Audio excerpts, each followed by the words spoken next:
Bapak Ibu, saudara-saudara sekalian, 5 tahun telah berlalu, saya dan Pak Victor datang ke Nusa Tenggara Timur pada tahun 2018. Setiap orang ada masanya dan setiap masa ada orang.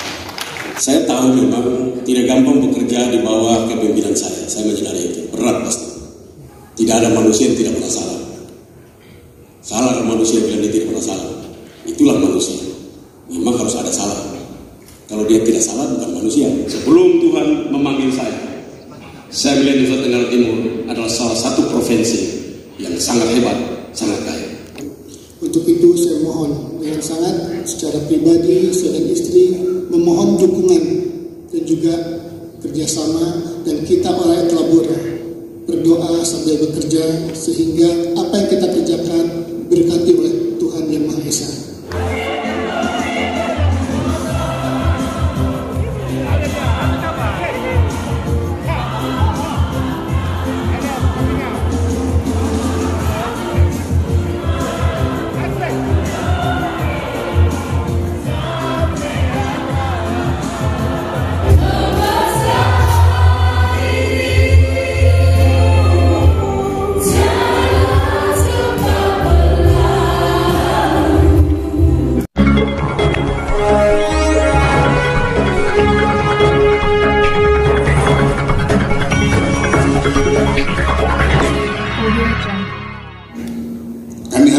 Saya harus jujur, terlebih saya pribadi. Begitu kami datang, tapi ini bukan alasan. Begitu kami datang tahun 2008 sampai 2018 sampai 2019, 2020 datanglah yang namanya COVID. Setelah COVID datanglah bencana alam yang namanya Seroja. Saya kira Bapak Ibu seluruh dunia mengalami itu. Tapi ini bukan alasan membenarkan apa yang kami belum lakukan selama ini. Kepada masyarakat Nusa Tenggara Timur, dari lubuk hati yang paling dalam, saya mohon maaf yang sebesar-besarnya atas semua kekeliruan, atas semua program-program yang kami belum sempat lakukan dan wujudkan. Tinggalkan itu kepada saya sebagai wakil gubernur. Ambillah hal-hal yang positif dan terimalah hal-hal yang sudah kami lakukan demi kemajuan Nusa Tenggara Timur. Oleh sebab itu, sekali lagi atas nama pribadi dan keluarga saya mohon maaf sebesar-besarnya atas kekeliruan kekhilafan selama kami bersama dengan Bapak Victor memimpin Nusa Tenggara Timur ini. Bapak Ibu, saudara-saudara sekalian, 5 tahun telah berlalu, saya dan Pak Victor datang ke Nusa Tenggara Timur pada tahun 2018. Setiap orang ada masanya dan setiap masa ada orang. Banyak suka dan duka yang kita hadapi. Banyak tawa dan ria. Kadang-kadang cemberut, kadang-kadang bergumam, kadang-kadang emosi. Tapi itulah dinamika dalam hidup dan kehidupan di Nusa Tenggara Timur. Bapak Ibu, saya kira banyak sekali kesan yang saya alami.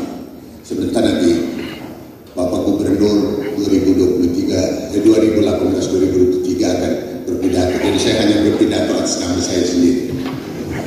Yang saya hormati Penjabat Gubernur Nusa Tenggara Timur, Bapak Ayodia Talake dan Ibu, terima kasih hadir di sebuah provinsi yang sangat indah dan kaya. Tentunya harus dikerjakan dengan baik. Kakak Yosef sebagai Wakil Gubernur 2012-2023, Ketua DPR dan seluruh anggota Forkompimda, Eston Funai, semua yang kita hadir, Pak Sekretaris Daerah Provinsi Nusa Tenggara Timur dan Ibu, semua yang saya kasihi, ada Pak Bupati Ende, Pak Penjabat Wali Kota Kupang, semua yang hadir pada kesempatan ini yang saya banggakan. Saya tahu memang gampang bekerja di bawah kepemimpinan saya menyadari itu, berat pasti. Targetnya tinggi, tekanannya luar biasa, dan itu menjadi karakter saya. Karena itu saya pastilah seperti kata Yosef, tidak ada manusia yang tidak pernah salah. Salah manusia yang bilang dia tidak pernah salah. Itulah manusia. Memang harus ada salah. Kalau dia tidak salah bukan manusia. Jadi karena itu jangan pernah tidak mengaku salah. Orang yang tidak mengaku salah dia bukan manusia. Atau minimal dia sedang menutupi kesalahannya. Karena itu ada pepatah bijak, bila kamu ingin bergaul dengan teman sahabat baikmu, maka carilah atau perlihatkanlah kekuranganmu kepada sahabatmu agar dia mampu berhitung, berkalkulasi dengan baik. Apakah kekurangan ini bisa saya mampu menerima dengan baik? Jadi kalau begitu juga seperti pacaran itu. Kalau pacaran itu mengapa kalau orang kawin cepet biasanya jadi masalah? Karena salah pada saat pacaran. Jarang orang pacaran itu bau ketek, tidak ada, wangi dia. Tapi begitu kawin, ketemunya dalam keadaan sikat gigi, nggak ada sikat gigi, nggak ini baru disapa, Pak, apa kabar? Marah lah orang lagi bau, kok nanya-nanya. Karena itu orang itu selalu memperkenalkan kekurangannya, kelemahannya kepada sahabatnya, kepada siapapun, untuk mereka dapat lihat bahwa memang itulah manusia seutuhnya seperti itu. Dan tentunya perjalanan kepemimpinan saya dengan Kakak Yosef, Pak Budi, saya ini Pak Yosef ini sebagai obat penawar saya. Ya, asal kalau saya lihat muka orang ini, saya sudah semangat. Saya tidak perlu dia bekerja, asal dia tunjuk mukanya saja. Karena itu dalam catatan sejarah pemerintahan ini yang paling banyak berangkat luar negeri itulah wakil gubernur. Gubernurnya ya biasa lah, hidup di hutan-hutan, di kampung-kampung, di desa-desa. Karena itu saya menikmati kebahagiaan saya hari ini. Saya mau enjoy dan saya mau menikmati apa ini. Kepada teman-teman, Pak Sekda tentunya, saya tahu kamu menderita lah di bawah pemerintahan saya. Tapi saya tidak berlaku tidak adil. Siapapun yang bekerja dengan baik, saya pasti sangat mendukung. Yang tidak, saya tegur 1-2 kali, saya istirahatkan. Dan saya minta itu pejabat, tadi saya bisik Pak Ayodia, you mesti turun leverage itu sekitar 4 ke bawah. Karena biasa mimpin yang level tertentu, turunan dari NTT, jangan Bapak punya paradigma, perspektifnya itu bahwa ini sama saja, jangan. Nanti sakit hati. Itu sendiri. Tapi itu buat di kabupaten, tapi provinsi mereka udah standby.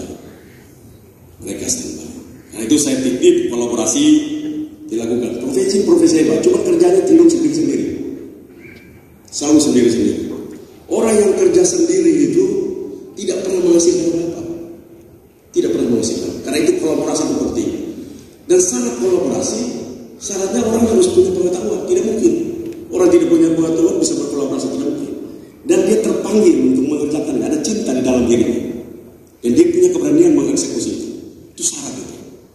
Karena itu orang berkolaborasi, kalau dia tidak ada otak, pengetahuan tidak ada, cintanya juga tidak ada, tapi dia bilang, kita kolaborasi. Saya pikir tidak pernah bisa berhasil. Dan tantangan-tantangan seperti itu perlu didorong di Nusa Tenggara Timur terus-menerus. Ego sektoral itu harus dihilangkan. Kita bersyukur bahwa kita provinsi yang mendapatkan penghargaan dari Presiden, saya sebenarnya tidak terima. Saya meminta waktu dulu, kalau nggak kepala badan perwakilan di NTT. Tapi waktu itu karena Presiden nyari, ya udah terpaksa kita datang. Saya ini kan tidak tertarik terima-terima penghargaan. Selalu terima anak-anak itu yang kerja, karena kerja mereka. Saya kan jangan boleh terima, karena saya cuma perintah. Mereka yang kerja, kalau begitu penghargaan itu selalu diterima mereka. Saya bilang, kamu yang kerja, kamu harus terima. Karena itu saya memberikan penghargaan, terima kasih kepada semua tim yang bekerja. Kota Kupang tentunya, pejabat, kamu punya tempat itu sangat sulit. Kalau kerja dengan biasa-biasa tidak mungkin kamu bisa mempertahankannya. Agak sulit itu. Jadi ini perlu kolaborasi dengan Kabupaten saya menaruh harapan saya, titipan kepada Pak Yodia yang punya pengalaman birokrasi yang luar biasa, pengetahuan dari luar. Saya menaruh harapan besar bahwa yang mimpin NTT punya kemampuan jaringan yang kuat sehingga mampu mengerjakannya. Walaupun memang waktunya cuma 1 tahun, pendek. Karena itu saya titip sebagai senior, jangan banyak yang kerja, fokus 1-2, tapi mereka selesai. Karena Bapak cuma 1 tahun, berat kalau semua. Minimal jaga pelayanan birokrasi yang hari ini berjalan, dia tetap didorong agar bisa berjalan dengan baik. Kerjasama dengan para bupati bisa bekerja dengan baik. Saya bicara dengan Presiden waktu itu, Bapak Presiden mau mendatangkan 1 juta ekor sapi di Indonesia. Saya bilang pasti gagal, karena yang disiapkan itu orang yang punya budaya kerja range dengan skala besar. Kita belum punya, harus dilatih dulu. Kalau bisa kerjasama dengan Brazil, Meksiko, negara-negara Vanuatu, itu biar supaya bisa mereka masuk dan melatih budaya mereka di Indonesia, khusus Nusa Tenggara Timur. Itu mimpi kita bisa sampai. Tapi kalau kita bawa 1 juta ekor, saya bilang ke Presiden, Bapak kalau bawa 1 juta datang, udah pasti bangkrut, tidak jadi barang. Karena budayanya belum ada. Budaya membangun range besar itu belum punya kita. Hari ini di Sumba kita punya 1000 hektar, menuju 6.000 sedang diproses, 6.500 hektar nanti. Itu menjadi salah satu, bahkan mungkin satu-satunya range terbaik yang dikelola dengan teknologi yang baik.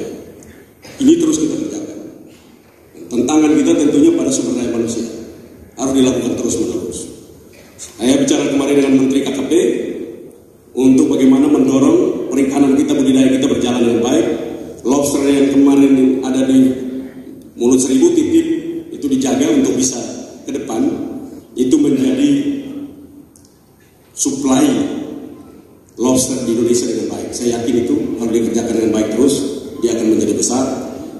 Saya baca LKPJ saya, semua program telah dilaksanakan. Laksanakannya salah jadi atau tidak pernah. Rupanya gubernurnya hanya bilang laksanakan. Ya, itu makanya kenapa NTT tidak maju-maju, karena program telah dilaksanakan. Dia mati atau hidup tidak perlu, karena gubernur hanya sampai dilaksanakan saja. Tidak perlu tertarik pada output, bahkan outcome-nya tidak perlu.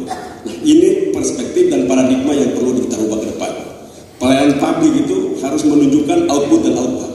Tidak boleh hanya melaksanakan program itu saja. Dan saya tetap meyakini bahwa provinsi ini akan hebat.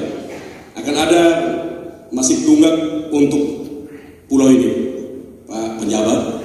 Salah satu pulau terbaik dunia, Pulau Timur. Tidak ada pulau seperti ini di dunia. Biasanya satu pulau kecil seperti ini ada satu negara. Pulaunya kecil, penduduknya terbatas, masuk dalam Mikronesia harusnya. Tapi ini 2 negara di dalamnya.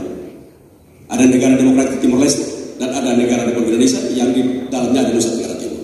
Saya selalu bilang kemana-mana, orang Jakarta itu melihat perbatasan itu, apalagi Timur-Timur, itu tidak pernah dianggap bahaya, tapi mereka salah. Itulah karena keterbatasan informasi. Beda perbatasan Indonesia dengan Malaysia dan Singapura. Beda dengan perbatasan dengan Demokratik Timor Leste. Kenapa? Karena Malaysia dan Singapura itu negara kaya. Mereka punya produk yang banyak. Dia nggak ada urusan sama kita. Tapi kalau ini produknya terbatas. Kita punya produk melimpah, tapi kita kena kuota untuk ekspor. Sementara ini negara ini under developing country, sehingga dia mempunyai kuota dan bahkan tidak pernah pajak. Kenapa kita tidak pakai itu? Dan itu bila di perbatasan itu dipakai, maka itu pertumbuhan yang ekonomi yang sangat luar biasa. Saya titip secara serius, mimpin daerah ini keragamannya luar biasa. Pendekatannya jangan berdasarkan pendekatan emosional. Ini NTT itu paling lucu. Kita itu kita Katolik. Jadi Bapak Muslim itu pasma. Kita Protestan. Politik model ini tidak akan membangun satu negara. Kita adalah mereka yang bisa kerja buat bangsa. Tapi kalau kita di dalam hatinya itu busuk, berpikir untuk suku, agama, kedekatan emosional semata, tidak pendekatan pengetahuan, kecintaan kerja mati-matian, gagal. Dan itu saya berdiri di situ. Rezekinya Bapak tidak dipilih, jadi enaknya itu. Bapak tidak. Saya dipilih. Biasanya katanya, kata orang bukan kata saya. Daerah-daerah yang tidak pilih gubernurnya itu tidak dibangun. Tapi dalam catatan saya dengan Kakak Yosef, yang pilih 7% pun kami bangun luar biasa. Mengapa kita punya inflasi dapat kita kendalikan?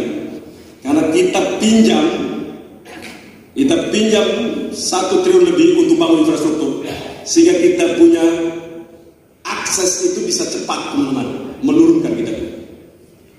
Dan hadiah kemarin itu 1 triliun dari Presiden untuk DIY, 1 triliun itu dipakai yang baik. Itu kerja keras kita semua. Jadi utang saya 1 triliun, saya dapat hadiah, kita dapat hadiah DIY-nya 1 triliun juga. Itu kerja pastinya, kerja bukan karena kamu punya agama dan suku dan saya sama. Kerja dengan orang-orang yang dipaksa untuk punya cinta kasih dan pengetahuan, bergerak bersama. Sekalian, saya titik terakhir, Bank NTT. Pak penjabat, nanti kalau ada undangan DPR, tolong jangan kasih terlalu di Bank NTT itu ketemu DPR. Ini ada ketua di sini dan anggota, saya omong terang-terang saja. Begini. Bank itu berbeda dengan perusahaan lain. Bank itu yang dijual itu trust, kepercayaan. Aneh kalau orang DPR itu menghancurkan bank. Boleh rapat tapi tidak boleh bunyi keluar. Tanya, kalau kebodohan apa tanya baik-baik. Jangan dipublish, karena publish begitu ras, banknya bangkrut. Coba tanya itu, OJK, benar nggak itu? Sebuah bank itu beda dengan BUMD yang lain. Karena itu pendekatannya berbeda. Saya melarang. Saya bilang, Dirut tidak boleh datang ke DPR. Suruh DPR berbicara dengan saya. Kecuali mereka tak aturan. Bicara saja di dalam dan tidak boleh keluar apa-apa. Bunyi-bunyi tidak ada. Boleh. Karena bank begitu ada kerahasiaan bank yang perlu dijaga. Ini yang saya bilang. Kadang-kadang orang tidak mengerti. Banknya sudah pupuk kecil-kecil, dia pergi ribut lagi. Itu kalau mama ada jahat dikit, ras. Tidak banyak-banyak. 10 miliar aja, bangkrut. Kalau tidak percaya, antri manusia di situ kan panjang, satu orang cuma ambilnya cuma 1 juta aja, 1 juta, tapi antrinya sampai di dari Bank NTT pusat ini antrinya sampai di langsung bangkrut. Itu yang saya jaga. Karena itu saya tidak mau kasih, kecuali rapatnya rapat teratur. Tapi kalau tidak paham tentang bagaimana bank ini, maka bahaya. Dan hari ini kita bersyukur. Dengan saya jaga seperti itu, bank ini dalam catatan sejarah sejak Republik ini berdiri, provinsi ini berdiri, baru pertama kali bank ini menjadi bank devisa. Dan tidak banyak. Bank daerah tidak banyak, paling maksimal 7. Di Indonesia Timur 1, di Sulawesi Selatan 1 kita. Bank devisa. Karena itu saya minta, boleh mempergunakan hak, tapi harus tahu batas untuk apakah ini menghancurkan atau tidak. Itu penting. Itu begitu saya gubernur, kadang-kadang saya mempergunakan hak yang melampaui tentu. Kalau umpama saya ini tidak lewat batas. Mama Memi bilang gini, begitu tidak jadi gubernur kami dua mesra, bersahabat, ketawa masing-masing. Saya bilang iya, karena jadi gubernur ada hal yang saya tanggung jawab secara konstitusional. Tapi sudah lepas, saya relax. You boleh bikin apapun, saya tertawa terbahak-bahak karena tidak ada lagi melekat dalam diri saya pertanggung jawab konstitusional itu. Nah itu saya harapkan momentum baik ini, mari kita bangun. NTT pasti bisa dengan kerja-kerja gotong royong, kerja-kerja kolaborasi, kerja-kerja dengan peduli. Kita mampu membuat hal yang baik. Kita memiliki seorang pejabat gubernur yang punya jaringan yang luas, berkenan dengan semua di pemerintah pusat, punya kemampuan yang bergerak. Kita dukung dia sepenuhnya. Tidak boleh tidak dukung. Kita harus dukung. Bukan sudah semangat untuk menyatakan lihat perbedaan keragaman ini tidak cocok dengan kita. Kita harus boleh. Tapi tidak ada waktu, cuma 1 tahun. Kalau kita ganggu beliau ini, saya aja bilang ganggu setengah mati, apalagi ganggu 5 tahun aja saya. Tadi kakak Yosef bilang ya ada COVID, ada seroja, ya itu di mana-mana pemimpin yang tangguh itu harus ada tantangan yang tinggi, tantangan yang besar. Itu pemimpinnya begitu. Jadi kalau kurang Victor Sekolah itu Tuhan dia tantangannya COVID tambah seroja. COVID saja tidak cukup buat dia. Nah tambah seroja, itu pas. Badannya Victor pas itu.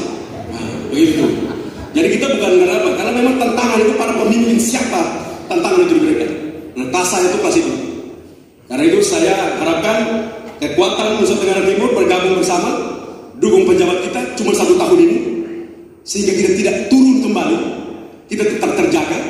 Pride NTT hari ini kalau pergi di kementerian itu baik, apalagi diganti beliau ini akan sangat baik. Bang Luhut juga pasti akan bantu karena secara moral punya tanggung jawab. Bang Luhut katanya, saya menempatkan Ayo di sana, cocok itu. Bang Luhut itu kita pakai, dia paksa dia untuk kerja juga buat NTT nanti, saya bilang gitu. Nah karena itu kita bersyukur ya, buat semua kebaikan diperoleh Nusa Tenggara Timur hari ini. Dan saya berdoa, sebelum Tuhan memanggil saya melihat Nusa Tenggara Timur adalah salah satu provinsi yang sangat hebat, sangat kaya. Membawakan sambutan pada pagi hari ini.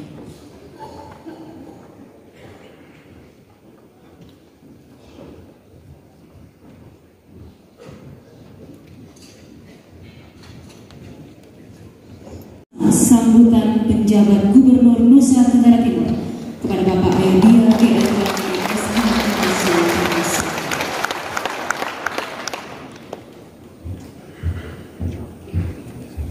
Gubernur Nusa Tenggara Timur periode 2018-2023 Bapak Victor Montilo Laiskodat, dan juga yang saya hormati Wakil Gubernur Nusa Tenggara Timur periode 2018-2023 Bapak Yosef, seluruh hadirin Forkopimda, dan tentunya juga aparat dan jajaran dari pemerintah Provinsi Nusa Tenggara Timur, dan tentunya juga kepada pimpinan dan anggota DPRD Provinsi Nusa Tenggara Timur, Bapak Bupati, Bapak Sekda, Ibu Ketua dan Wakil Ketua Tim Penggerak PKK Dekranasda Provinsi NTT periode 2018-2023, dan juga seluruh pimpinan perangkat daerah lingkup pemerintah Provinsi Nusa Tenggara Timur, tokoh agama, tokoh masyarakat, tokoh pemuda, dan tokoh perempuan, segenap insan pers dan media, Ibu dan Bapak yang saya hormati. Salam, salve, assalamualaikum warahmatullahi wabarakatuh. Om Swastiastu, Namo Buddhaya, salam kebajikan. Adalah suatu kehormatan besar bagi saya dan juga istri untuk mendapat amanah sebagai pejabat Gubernur Nusa Tenggara Timur. Tidak lama waktu yang diberikan kepada pemerintah pusat kepada saya, hanya 1 tahun saja, dan tentunya apa yang disampaikan oleh Bapak Gubernur periode 2018-2023 tadi sudah mencerminkan bahwa NTT sudah mencapai beberapa target yang luar biasa. Tepuk tangan dan juga aplaus. Dan tentunya yang sudah baik harus kita pertahankan dan bahkan kita tingkatkan. Melalui kesempatan ini, izinkan saya juga atas nama pribadi mengucapkan terima kasih kepada Bapak Gubernur dan Bapak Wakil Gubernur, dan tentunya seluruh jajaran Provinsi Nusa Tenggara Timur atas kerja keras, dedikasi, dan prestasi yang telah dicapai. Sekali lagi aplaus untuk semuanya. Tadi Pak Victor sudah menyampaikan beberapa permasalahan yang dihadapi oleh sebuah negeri yang indah di ujung timur Indonesia. Kalau ditanya apakah saya sudah mengenal NTT, mungkin sejak saya di kandungan, NTT itu sudah mengiang-ngiang. Saya ingat betul sejak kecil ayah saya yang berasal dari sebuah pulau yang bernama Adonara itu selalu bercerita tidak hanya tentang keindahan, tetapi juga tentang adat istiadat, culture-wise yang memang harus kita pedomani bersama. Sebagai provinsi yang terpilih dengan toleransi tertinggi, kebinekaan ini tentunya harus kita pelihara baik-baik. Untuk itu saya mohon dengan sangat secara pribadi saya dan istri memohon dukungan dan juga kerjasama, dan kita orang Telabura berdoa sambil bekerja sehingga apa yang kita kerjakan diberkati oleh Tuhan Yang Maha Esa. Ibu dan Bapak yang saya hormati, Forkopimda dan juga seluruh jajaran Pemprov NTT, tidak banyak yang akan saya sampaikan di sini selain juga rasa terima kasih atas sambutan yang diberikan kepada saya, dan tentunya juga kita akan berjalan bersama beriringan untuk membangun NTT yang maju dan sejahtera. Tagline saya sederhana saja, Pak Victor, NTT maju dan sejahtera. Jadi rakyatnya tidak tertinggal di dalam pembangunan. Mungkin itu yang memang harus kita perhatikan bersama, selain juga masalah-masalah lainnya, masalah sosial, masalah ekonomi, dan kita menuju kepada pemilihan umum dan pilkada yang harus kita amankan bersama. Ini yang juga menjadi perhatian pimpinan di Jakarta, bahwa segala sesuatunya harus berjalan dengan baik dan sesuai dengan peraturan perundangan. Mari kita patuhi semuanya agar kita bisa merefleksikan sebagai provinsi dengan toleransi tertinggi, dengan interaksi sosial yang baik, dengan kebinekaan yang terjaga baik.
silakan kepada Bapak Ibu Bupati Kepala Daerah, unsur perwakilan daerah, anggota DPRD Provinsi Nusa Tenggara Timur dan sudah sekali lagi kepada unsur perwakilan